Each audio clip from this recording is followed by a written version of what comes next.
Hello guys! Another day, another pagkain na lulutuin. So for today's video nga guys ay manggahanap kami ng itlog dito sa likod. And wala, marami kami nakitang itlog guys. Ito mo yung manok guys.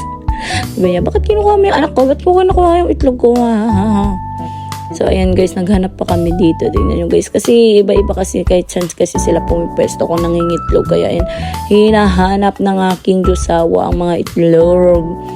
So tingnan nyo yung mga manok guys nakasunod sa kanya. Sabi, aba, itlog ko yan, itlog ko yan, ba't mo kinukuha yan? Tingnan mo yung nanay nung manok guys. Ay, nanay nung mga itlog guys. Ang laki guys. Yung iba yung mga malalaking itlog doon guys is itlog ng pato. So ayan guys, nandito kami sa kabilang side. Ito naman yung mga manok ng tito ni Rocky Boy. So ayan yung mga chicken. Minsan kasi nangingitlog yung mga manok nila dito guys sa kabila. Kaya tinitingnan niya kung may naligaw, ganun.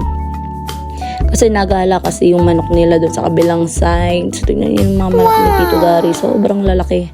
Manok ba yan? Charis. Hindi ko kasi alam kung anong tawag dyan eh. Basta, yun na yun. Ang linis pala dito. Hindi na kasi namin nakikita kasi nga, ayun nga, tinayuan ng bakod doon. So, ayun na guys, ang itlog. Papakaluan ng asawa ko yarn.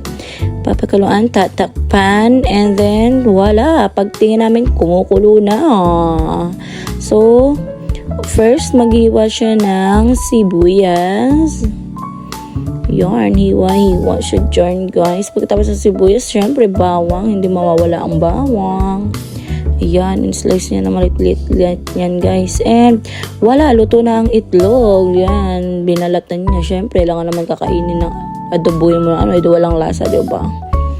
So, sunod is mantika. Tapos, sibuyas. Tapos, bawang. And mix. Toyo. Tatlo yan guys. Nilagay niya yung suka.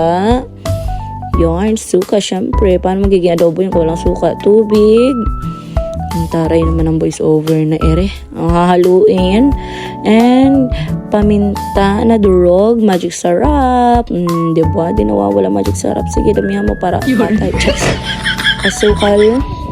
Sukal, pampatamis sa adobo. Yan, kumukulo na, takpan muna natin. And then, ilalagay na natin ang itlog kapag kumulo-kulo na siya talaga ng malala.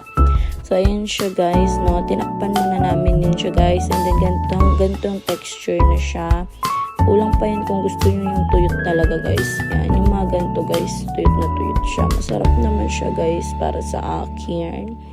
O, yan, sobrang tuyot na talaga niyan. And then, ganyan na siya, guys. Ang sarap niyan, guys. Kaso nga lang, walang manok. Pero okay lang yan, guys. Ayun lang. Thank you for watching.